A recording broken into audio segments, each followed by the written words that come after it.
Oh, hey guys. Oh, camera's crooked. That's a little bit better. Wobble wobble it goes. So Thanksgiving, shitty week. But I learned to, just expect to just sit all week pretty much. Although I was originally planning on getting even a few $100s, not much, but like just breaking even pretty much was really my overall goal. I was relying on a customer load out of Michigan. It just didn't happen. Therefore, I lost like $2 or $3 grand for the week, pretty much. Because I would have delivered like Friday, so it wouldn't have been great. But I at least would have, had something, which is better than nothing. But made up for it this week. And when I said made up for it, so I've only been doing this book of my own load since July, right? Like second week of July, I believe. Yeah.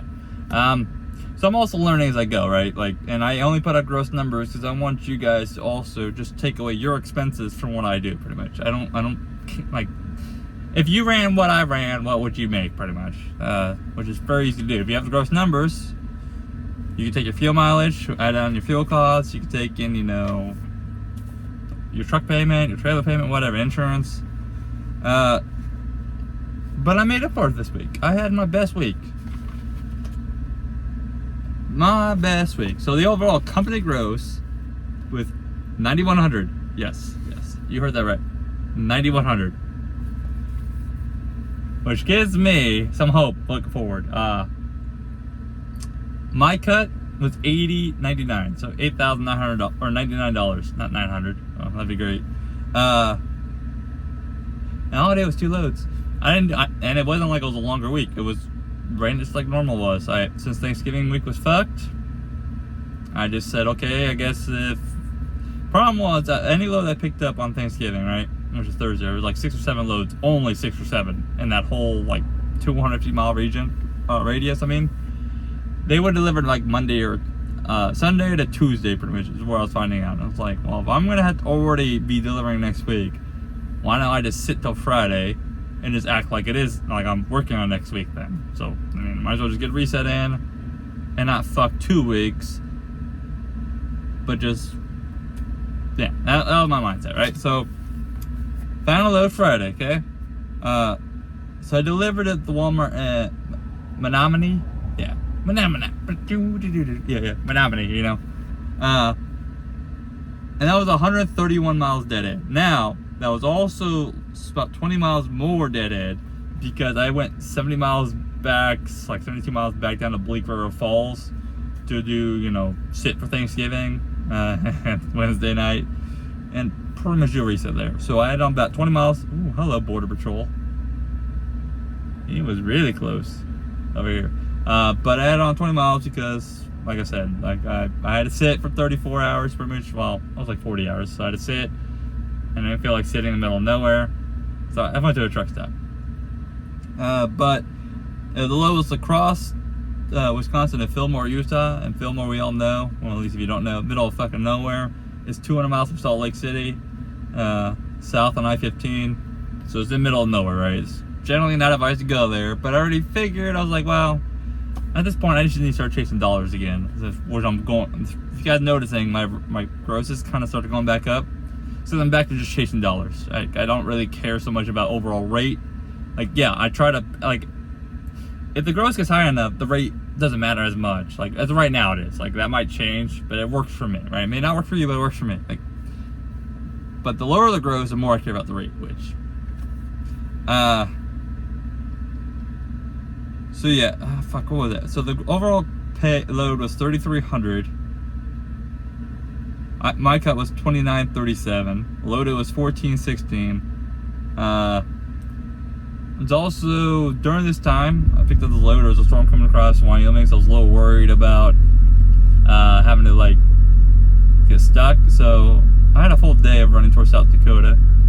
So if nothing else, I had a full day of running where I could like next day I was like, okay, do I need a detour? Because I was willing to bet because Wyoming was getting a foot and a lot of the part I was about to come down through. But if I had the detour, I'm okay with doing the 200 miles to go up into Montana where they get barely in and they come back down, like, right?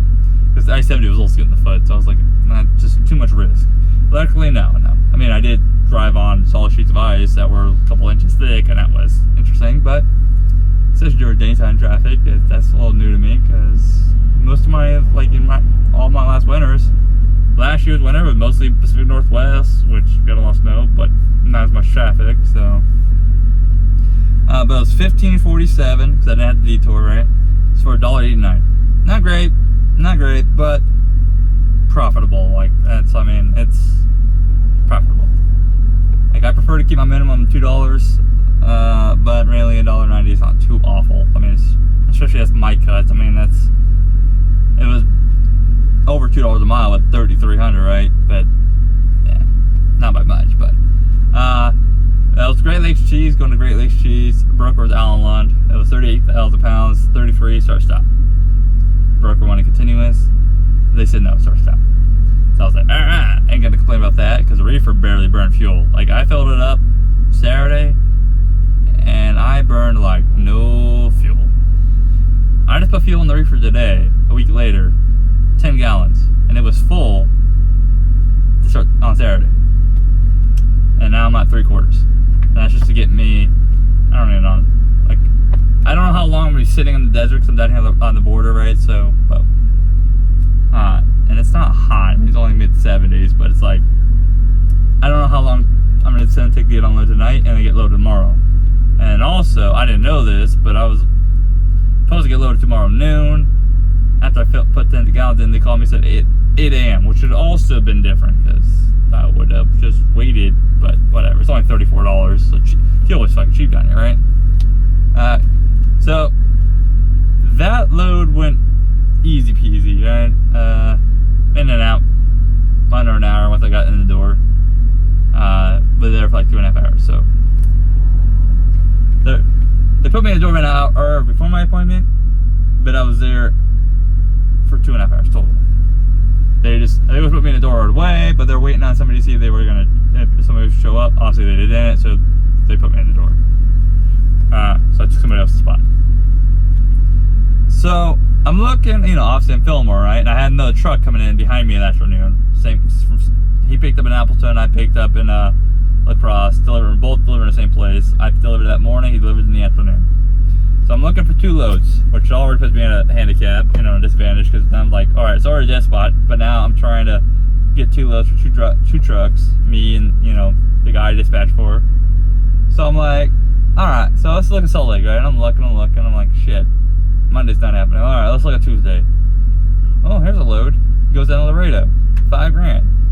I email about it, and the lady's like, I tell her, I'm like, trucks be empty today, so we, broker's like knowing when your truck's gonna be empty, so it picks up Tuesday, we're delivering Monday, right? Trucks be empty today, right? And she's like, well, it picks up in Caldwell. I was like, what the? That's 350 miles away from Boise, or from Salt Lake City, by the way. For those who don't know, I'm looking at Salt Lake. I'm already looking at like 250 miles radius around me, because it's Fillmore, right? So I'm looking at, want to include Vegas, which, yeah, Vegas is not really good right now. But I also want to include Salt Lake City and the border of Idaho and Utah, right? I'm not opposed to that if it pays for it. Pays good enough. But she replies saying it picks up in Caldwell Tuesday, and I was like,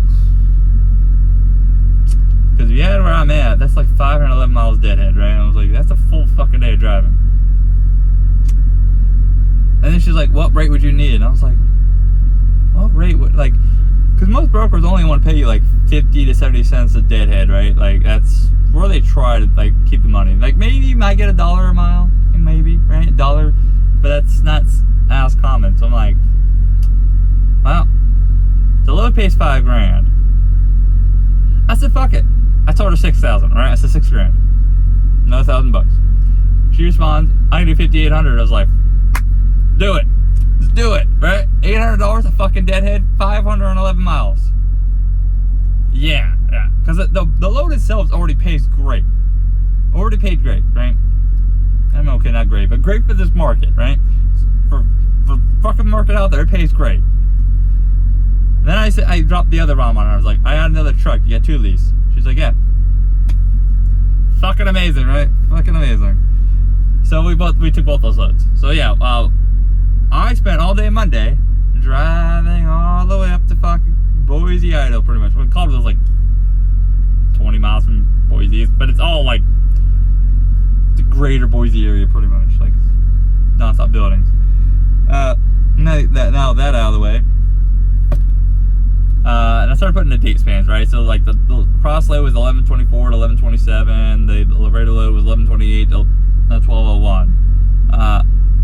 Caldwell, Laredo. So 5,800 for gross. My cut was 51.62. Deadhead 511 miles, like I said. Total 1741, or loaded 1741. Total 22.52 because that deadhead, right? $2.29 a mile. I don't think that's too shabby. I know, like that was for one, I burned like no fuel. I got like 9 mpg all the way fucking up, so I burned no fuel. And there was a good stretches where I was getting 11. Burning a little, I think it was like 9.2 is what I got according to the dash. Dash was practically pretty accurate, but so no, I couldn't complain about that. But I was picking up a Simplot, which I was there, you know, what was it, last month? You guys remember, I went from America Falls, something like that, over to Simplot, overnight run, right? Simplot going to US Cold Storage, and the shipper was Ardent, which is pretty much ShipX. I was not expecting to get another $800, right? Because I thought $1,000 like rate for the deadhead was a little extreme. Like I thought I was just like, she's not gonna take that seriously, right? No, fucking, I was just like, damn, she $5,800 fucking dollars. Holy shit. Now I'm anticipating next week to not be anywhere near the 9,100, which I'm $80.99 out of this week. So I mean, pretty good. It would have been way better if last week. Next week, I didn't just, had to just pretty much cancel half of the week. Wasn't really my doing. 4-day weekend. It's a little fucking ridiculous. But I should be able to hit low 6s next week because rates have kind of dropped a little bit in Laredo. Also, I'm delivering rates are great during the week, Monday to Friday, but I'm also getting reloaded tomorrow, meaning Saturday. So the rates on the weekend go, it seems to be, and there are also not that many loads. Right? There was a handful, so. But I'm not gonna sit till Monday. Fuck that, right? Fuck that. So I'd rather just have a slightly, it's gonna be a few $1,000s less gross in the week, but I should still make a pretty good paycheck. Should. But honestly, this week kind of surprised me. But it also proves my point. I need to start being more in the snow areas, which I plan on doing anyways. Because my overall plan, let's see how much this changes, right? I'm gonna put this out there and let's see how much my outlook, my goal for next week changes. Because I already have my load. I'll tell you, it's going up to Indiana, right? The border of Indiana, Ohio. I'll probably, maybe, depending on if I can get a day run at Michigan, I'll maybe just deadhead 3.5 hours, 4 hours, and dead in Michigan, and get an upper Midwest load the final Friday. And then that'll be that week, and then I'll shoot over back out west over the weekend. Because the Midwest is where you want to shoot west. That's like your best chance of making money, especially right now, right? We shall see what happens though. Because that's about 10 days of my output. That's kind of how I book loads, right? Based on my plan, I look about 10 to 14 days outwards, into I'm a prophet into the future, right? I'm a seer, whatever the fucking term you want to use. So I gotta look 10 to 14 days out, which is about a week, 2 weeks out. See what I kind of want to do. But at this point, I'm just going back to chasing gross. Like I need to stop worrying so much about, like I said, the rate per mile on the lower end. Because in August, for example, it was a pretty good month, right? Same thing with July. July was pretty good. But when I'm trying to balance helping out the company and then taking care of our customers, I don't do so well. And it's hard right now in this market. It's the backhauls are killing me, right? So it's hard in this market to appease everybody, right? Because it's just the money's out there. So I'm going back to what was working for me before, and I'm gonna see how well that works out. I really hope though that the industry trend on as accurate, and that sometime Q2 rates will go up 10 to 15%. Because I mean, if you're making $24,000, $26,000, you know, right now a month, right? Another 10% of that is that's fucking another 24 to 2,600, right? It's pretty good. But if I just had $9,100 and it's 10%, that'd been 10 grand. So yeah, one can hope. We shall fucking see. Right now, I'm just focusing on the month to month, just trying to get my numbers up and doing what was working for me. It's a good old adage, you know, the motto: if it ain't broke, don't fix it. But hey, you guys stay safe out there. Catch you next time. Bye.